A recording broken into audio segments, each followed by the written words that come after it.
Hello friends. तो आज हम बात करने वाले हैं एग्जाम्पल 1.1 के पहले जो है उसकी। इसके पहले मैंने इंट्रोडक्शन वीडियो बनाया है कि कोई भी रिलेशन है उसके कितने टाइप्स होते हैं जो हमने देखा था। मैं आपको रिकॉल करवा देता हूँ। तो पहले हमने क्या देखा था कि रिलेशन क्या क्या हो सकता है, या तो reflexive. A relation is called reflexive if A comma A belongs to R for every A belongs to set A। मतलब कि मैंने relation R define on set A, मतलब कि सेट A से सेट A के ऊपर डिफाइन है। आप सभी को पता है रिलेशन कितने लोगों के बीच में होता है, दो लोगों के बीच में। मतलब कि रिलेशन आर है उसमें हमेशा ऑलवेज क्या होगा, एक्स कोमा वाई एक पेयर होगी। यहाँ पे एक्स और वाई के बीच में जो भी रिलेशन है वो लिखा होगा, और एक्स जो है वो बिलोंग करेगा डोमेन में से एंड वाई भी बिलोंग करेगा कोडोमेन में से। राइट, इस तरह से रिलेशन हमेशा डिफाइन होता है। हमेशा रिलेशन में क्या होगा, ऑर्डर पेयर होगा। क्या होगा, ऑर्डर पेयर। ये सब कुछ हमने इंट्रोडक्शन में देखा हुआ है। अगर आपको वो वीडियो नहीं देखा है तो प्लीज़ एक रिक्वेस्ट है, डिस्क्रिप्शन पे जाके आप चैप्टर नंबर 1 के प्लेलिस्ट में जाके वीडियो देख सकते हो, क्योंकि मैंने रिफ्लेक्सिव बहुत डिटेल में डेफिनेशन समझाई है इसलिए। अब यहाँ पे ध्यान देना, इसका मीनिंग क्या होता है, फॉर एवरी। क्या होता है, फॉर एवरी। मैथमेटिक्स में हम उल्टा ऐसे उस सिंबल को डिनोट करते हैं। मतलब कि सेट में जितने भी एलिमेंट्स हो उन सब की खुद के साथ इमेज रिलेशन में रहनी चाहिए, तभी हम उस रिलेशन को रिफ्लेक्सिव रिलेशन बोलते हैं। उसके बाद हमने देखा था सिमेट्रिक रिलेशन। क्या देखा था, सिमेट्रिक रिलेशन। सिमेट्रिक रिलेशन क्या था,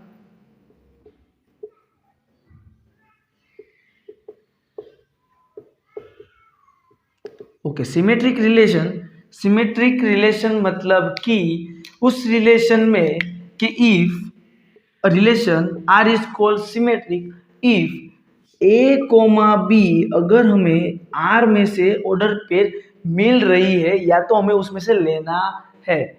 इम्प्लाइज, इसका मतलब क्या होता है, इम्प्लाइज। तो इम्प्लाइज का मीनिंग मैं आपको समझाता हूँ। तो क्या होना चाहिए, बी कोमा ए आर में होना चाहिए। अब मैं आपको इम्प्लाइज का मीनिंग समझाता हूँ कि ए कोमा बी आर में है तभी जो ए इसमें है तब ए उसमें होना चाहिए। ए कोमा बी आर में है तो उसको चेंज कर दो, बी कोमा है वो भी आर में अगर प्रेजेंट है तभी हम उस रिलेशन को बोल देंगे कि ये सिमेट्रिक रिलेशन है। अब थर्ड आएगा जो है वो है ट्रांजिटिव। इमिसिव आपको रिकॉल करा रहा हुआ क्योंकि अब हम एग्जांपल स्टार्ट कर ले हैं इसलिए। तो ट्रांजिटिव रिलेशन कब होगा, तो कि मैं इधर लिख रहा हूं कि if a comma b R में होना चाहिए एंड यहां खत्म हुआ ना बी से, तो बी से स्टार्ट होने वाली पेयर बी कोमा सी अगर आर में है इम्प्लाइज ए कोमा सी आर में होना चाहिए। समझाता हूं, ए कोमा बी आर में से हमने लेना है और बी से खत्म हुआ तो बी से स्टार्ट होने वाली पेयर एक और आर में से हमें लेना है। लेकिन लेकिन लेकिन बी से स्टार्ट होने वाली दूसरी पेयर हमें कुछ मिल ही नहीं रही है, तभी तब हम डायरेक्ट बोल देंगे कि, ध्यान से देखना, डायरेक्ट बोल देंगे कि वो ट्रांजिटिव है। अगर पेयर नहीं मिल रही है सेकेंड तो ट्रांजिटिव है, याद रखना। अगर मिला तो वे दो सेम एलिमेंट को हटा दो, ए और सी आर में होना चाहिए। डन, ये दो डेफिनेशन है। अगर ये पेयर नहीं मिल रहा है तब भी ट्रांजिटिव है, अगर ये मिल रहा है तो बी को हटा के ए और सी की आर में होना चाहिए, तब हम क्या बोलेंगे उस रिलेशन को, ट्रांजिटिव रिलेशन बोलेंगे।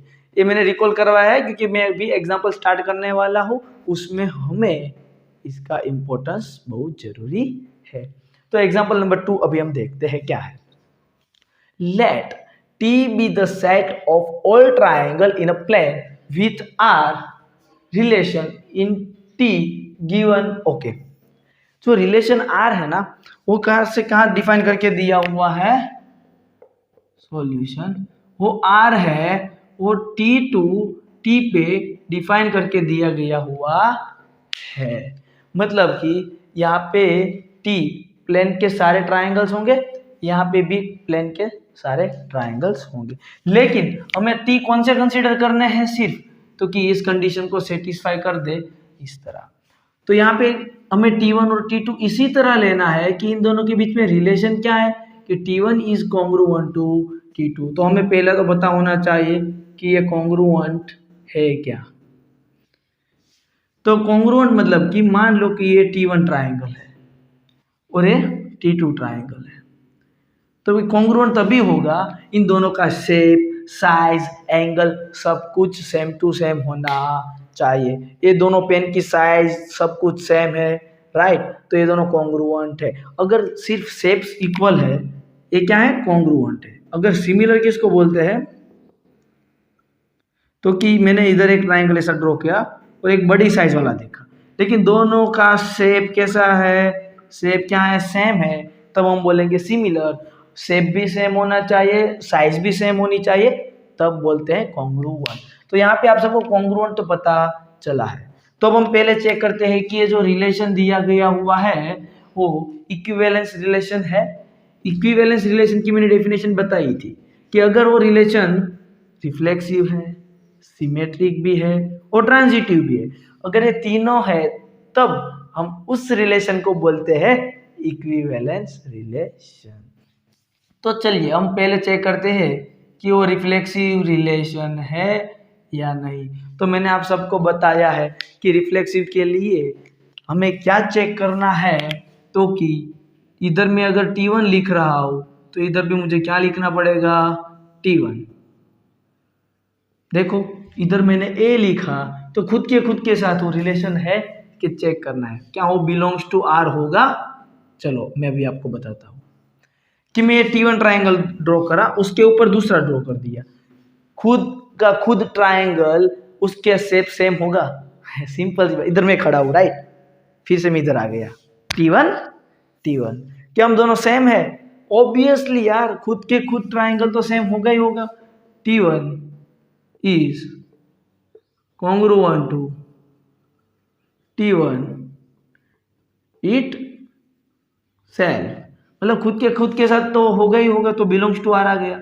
अगर ये बिलोंग्स टू आर है, सारे ट्राइंगल हम ले ले 30 में से, तो खुद के साथ तो कॉन्ग्रुएंट होगा ही होगा। तो T1 is congruent to T1 itself, therefore R is reflexive, R is reflexive relation. मैं अभी आपको एक बात बताऊँ, ये चैप्टर बहुत इजी है लेकिन लिखने में प्रॉब्लम होता है, तो मैं ये क्या लिखा, T1 बिलोंग्स टू R, तो R की कंडीशन लिखी मैंने, देखो T1 is congruent to T1, इधर T1 लिखा तो T1 होगा, सही है। अब हम दूसरा चेक करते हैं, सिमेट्रिक। तो ये सिमेट्रिक रिलेशन है कि नहीं, तो चेक करते हैं कि इफ, ऐसा लिखा था ना वहां पे, if T1, T2 belongs to R, then क्या होना चाहिए उसका reciprocal, if T1, T2 belongs to R। तो इसका मतलब क्या हुआ, T1, T2 R में है, तो R में है, R की कंडीशन सेटिस्फाई होगी। R की कंडीशन क्या है कि T1 is congruent to T2, T1 is congruent to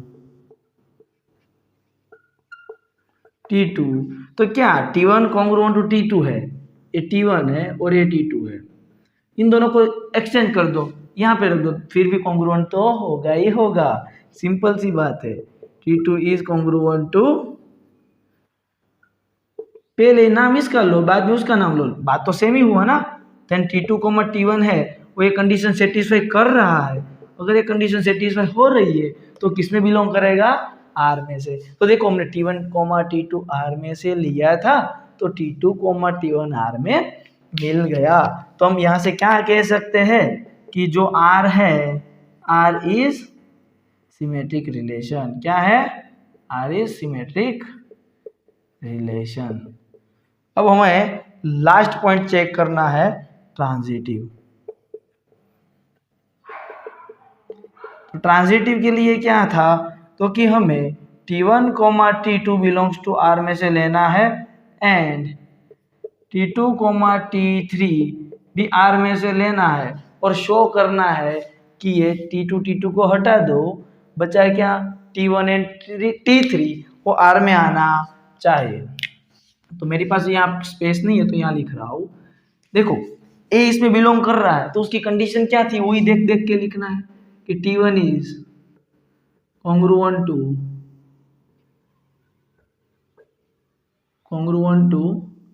T2। अब T2 कोमा T3 भी R में है तो वहां पे भी लिखना है कि T2 is congruent to T3। अब मेरी बात सुनो, ये T1 है वो कॉन्ग्रुएंट टू है T2, दोनों के शेप सेम है, और T2 है वो T3 से सेम है, तो सिंपल सी बात है दोनों भी क्या हो जाएंगे सेम कॉन्ग्रुएंट। मान रहे हो कि नहीं मान रहे हो? यस। देयरफॉर हम क्या लिख सकते हैं कि T1 is also congruent to T3। That means T1 comma T3 भी हमें R में से मिल चुका है। तब हम क्या कह सकते हैं कि R is transitive relation. R is transitive relation. अगर ये ट्रांजिटिव रिलेशन है और हमने देखा कि वो रिफ्लेक्सिव रिलेशन भी है, सिमेट्रिक रिलेशन भी है, तो R is equivalence relation. R is क्या होगा? R इज इक्विवेलेंस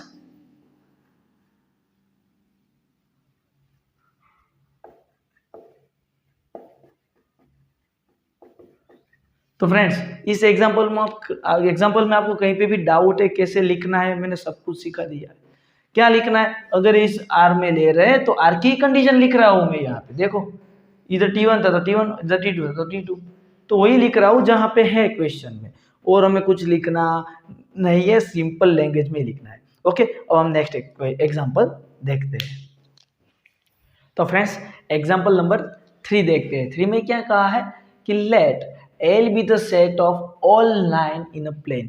एक प्लेन है उसमें जितनी भी लाइन्स है, इस तरह से कोई भी लाइन हो, वैसा हमें एक सेट दिया गया हुआ है। And R be the relation in L define as. Okay, इसका मीनिंग क्या होता है? तो कि जो हमें रिलेशन R है ना वो डिफाइन करके दिया हुआ है L टू L, मतलब कि एक प्लेन में सारी लाइन है, L1 लाइन है, L2 लाइन है, L3 लाइन है, राइट। ये क्या है? L प्लेन है। वैसे सामने भी क्या होगा? L प्लेन ही होगा, लेकिन वो डिफाइन क्या करके दिया हुआ है कि L1 कोमा L2 इन दोनों के बीच में कुछ रिलेशन होगा। वो रिलेशन क्या होगा? L1 is perpendicular to L2, मतलब कि जो ये L1 लाइन है वो किससे परपेंडिकुलर है? L2 से।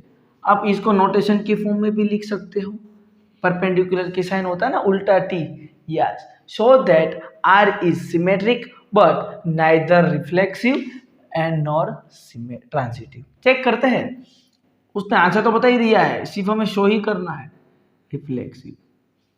तो बेटा मैंने रिफ्लेक्सिव की डेफिनेशन कहा था आपको कि A1 coma A1 belongs to R, मतलब कि जो भी मैं ले रहा हूँ, ए लिया है मैंने यहाँ पे, तो ए के साथ ए की R में पेयर होनी चाहिए, खुद के साथ खुद का रिलेशन होना चाहिए। चेक करते हैं यहाँ पे बेटा, तो कि L1 कोमा अगर मैं L1 लेता हूँ तो यहाँ पे मीनिंग क्या हो जाएगा कि L1 is perpendicular to L1। क्या कोई भी लाइन जो है, कोई भी लाइन है ये L1 लाइन, वो खुद या खुद के साथ कभी परपेंडिकुलर हो सकती है? पॉसिबल है ही नहीं। तो L1 comma L1 is not perpendicular, right. तो L1 कोमा L1 R में आएगा?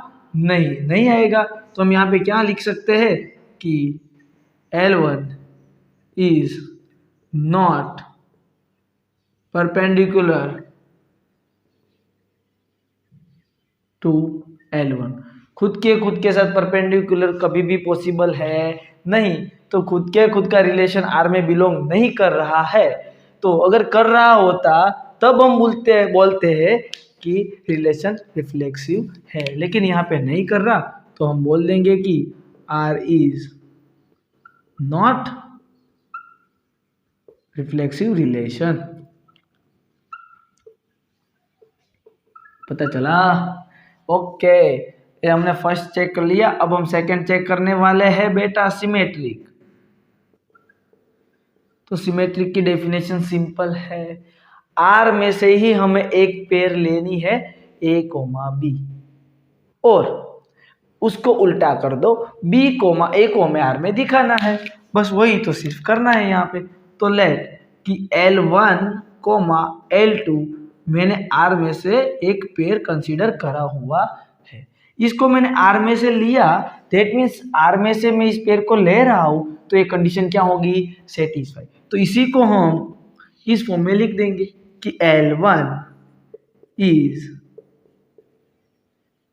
परपेंडिकुलर टू L2, क्योंकि मैंने आर में से लिया हुआ है तो ये कंडीशन 100% क्या होगा? सेटिस्फाई। मतलब कि इधर L1 लाइन है, किससे परपेंडिकुलर है? L2 लाइन से। देखो 90 डिग्री बन रहा है ना। ओके, अगर मैं एक्सचेंज कर दूं, क्या ये L2 लाइन है, उसको ये L1 परपेंडिकुलर है, सिंपल सी बात है, हो गई होगा। तो यहाँ पे ऐसे लिख सकते हैं ना कि L2 is perpendicular to L1, तो इसको हम इस फॉर्म में लिख सकते हैं L2, L1 belongs to R। That means क्या हुआ? जो हमारे पास रिलेशन है वो क्या हो गया? Symmetric. R is symmetric relation. इतना पता चला सबको? ओके, तो अब मैं यहाँ पे रफ कर रहा हूं क्योंकि मुझे अब क्या हो रहा है? स्पेस की कमी हो रही है। अब ट्रांजिटिव को याद करो भैया। ट्रांजिटिव क्या होता है? तो कि हमें दो पेयर आर में से लेना है। कितनी पेयर लेनी है? दो पेयर। तो यहाँ पे वही करना है, सिर्फ हमें दो पेयर कंसीडर करने वाले हैं। कहां से? आर में से। ओके, तो लेट्स थर्ड है ट्रांजिटिव। तभी मैं L1 कोमा L2 आर में से पेयर एक में कंसीडर कर रहा हूं, और जहां खत्म हुआ वहां से स्टार्ट होने वाली pair L2 coma L3 are में से मैं ले रहा हूं। तब इसको ही हम कौन से फॉर्म में लिखने वाले हैं? सेंटेंस फॉर्म में।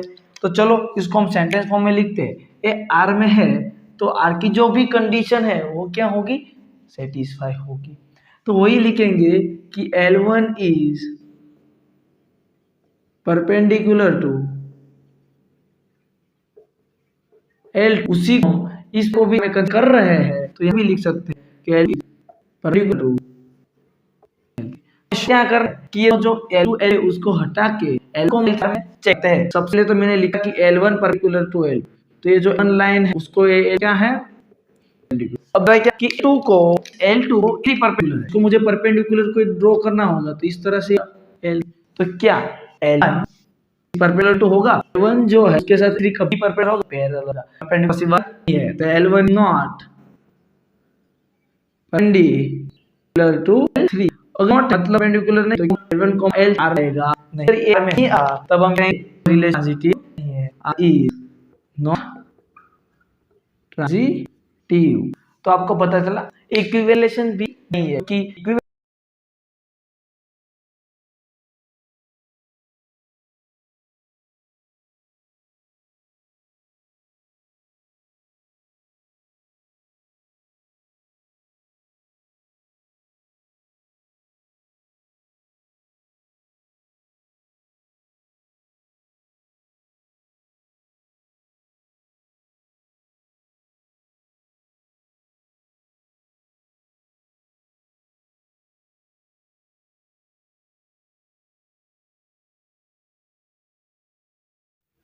तो एग्जाम्पल नंबर 4 देखते हैं।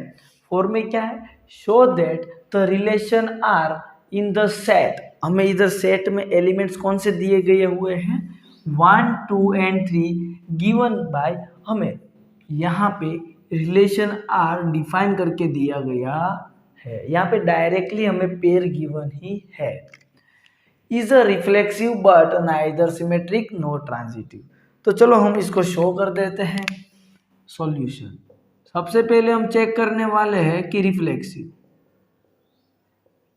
तो रिफ्लेक्सिव के लिए हम क्या देखते थे, डेफिनेशन याद करो कि ए कोमा ए आर में होना चाहिए for every A belongs to set A.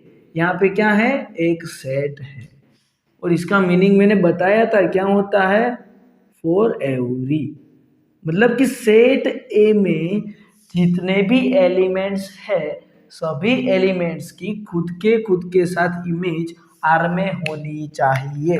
यहाँ पे सेट में कौन से एलिमेंट है, 1 2 एंड 3, तो 1,1 आर में होना चाहिए, यहाँ पे है। 2,2 भी आर में होना चाहिए है, और 3,3 भी आर में होना चाहिए। इतना क्लियर है। तो ये सब कुछ है, तो यहाँ पे लिखेंगे कि ए comma A belongs to R for every A belongs to set. Set क्या है, 1 2 3, मतलब कि फॉर एवरी ए, मतलब 1 2 3 में से आप कोई भी ले लो, तो 1,1 आर में है, 2,2 भी आर में है और 3,3 भी आर में है। तो यहाँ लिखेंगे कि आर इज रिफ्लेक्सिव रिलेशन। क्या है, रिफ्लेक्सिव रिलेशन है।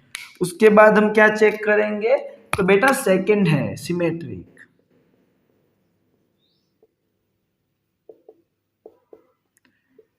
सिमेट्रिक में क्या था, तो कि ए कोमा बी हम आर में से ले रहे हैं, तो implies b comma a R में से हमें मिलना ही चाहिए, राइट। तो यहाँ पे देखो कि मैं 1,1 लेता हूँ, उसका एक्सचेंज आर में है, वो इट सेल्फ होता है 1,1।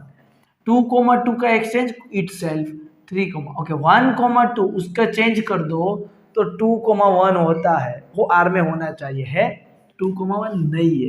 अगर प्रूफ नहीं हो रहा, अगर प्रूफ नहीं हो रहा तो सिर्फ हमें वो एग्जाम्पल, पर्टिकुलर एग्जाम्पल लेके दिखाना है। जैसे कि यहाँ पे हमने देखा कि 1,2 हमने आर में से कंसीडर करा, राइट, आर में से हमने लिया, बट हमें पता चला कि उसका रिफ्लेक्सिव क्या होता है, 2,1 सिमेट्रिक 2,1 वो आर में है नहीं। अगर वो आर में बिलोंग नहीं कर रहा तो R is not symmetric relation, right, not symmetric relation. उसके बाद कौन सा आएगा, थर्ड, जो हम सबको मालूम है क्या है, ट्रांजिटिव। क्या है बेटा, ट्रांजिटिव। ट्रांजिटिव की दो डेफिनेशन थी, मैं आपको जल्दी रिकॉल कराता हूँ। ए कोमा बी हमें आर में से लेना है, सॉरी, ए कोमा बी हमें आर में से लेना है, एंड बी कोमा सी जहाँ खत्म हुआ वहाँ से स्टार्ट होने वाली पेयर आर में होनी चाहिए। ये दो पेयर आर में से लेना है। अगर मान लो कि ये पेयर मिल गया लेकिन बी से स्टार्ट होने वाली कोई पेयर आर में है ही नहीं, तब हम डायरेक्ट बोलते हैं ट्रांजिटिव है। अगर ए कोमा बी हमें आर में मिला, बी कोमा सी आर में मिला, तो बी को हटा के ए कोमा सी आर में होना चाहिए। चेक कर लेते हैं, 1,1 तो 1 से स्टार्ट होने वाली कोई पेयर मिल रही है, दूसरी ए है। 1,1 तो 1 से स्टार्ट होने वाली दूसरी पेयर है 1,2, तो इस 1 को हटा के 1,2 आर में होना चाहिए, है, देखो 1,2 आर में है। अब दूसरी पेयर 2,2, तो 2 से स्टार्ट होने वाली पेयर दूसरी ये है, तो इधर 2, इस 2 को हटा दो तो 2,3 आर में होना चाहिए, है ये 2,3, राइट। अब 3,3, तो 3 से स्टार्ट होने वाली पेयर नहीं है, कोई पेयर ही नहीं है, तो मैंने बताया अगर दूसरी पेयर नहीं मिल रही फिर भी ट्रांजिटिव है, ओके है। 1,2 2 से स्टार्ट होने वाली को दूसरी पेयर ए मिल गया, 2,3, इस 2 को हटा दो, 1,3 आर में होना चाहिए, है नहीं है, तो हमें पता चला कि नहीं हो रहा। तो अब हम एक एग्जांपल लेके बता देंगे। जैसे कि हमने यहाँ पे देखा कि 1,2 belongs to R and 2,3 belongs to R, but इस टू को हटा के 1,3 वाली पेयर मुझे आर में नहीं मिल रही है, then R is not transitive. Clear हुआ? तो फ्रेंड्स, तो एग्जांपल नंबर 4 यहाँ खत्म हो रहा है। एग्जाम्पल 2, 3 एंड 4 ये सारे हमने देखे, और उसके आगे इंट्रोडक्शन वीडियो था जहाँ पे मैंने रिफ्लेक्सिव, सिमेट्रिक, ट्रांजिटिव और इक्विवेलेंस रिलेशन बहुत डिटेल में समझाया हुआ है। अगर इस चैप्टर को आपको फुल्ली डिटेल में देखना है, कहाँ पे सारे वीडियो सीक्वेंस में है, तो प्लेलिस्ट में है, वो डिस्क्रिप्शन में, वहाँ जाके आप देख सकते हो। और फ्रेंड्स, वीडियो अच्छा लगा हो तो प्लीज़ लाइक करो, शेयर करो और मुझे कमेंट करके आपके रिव्यू जरूर बताना। Thank you friends.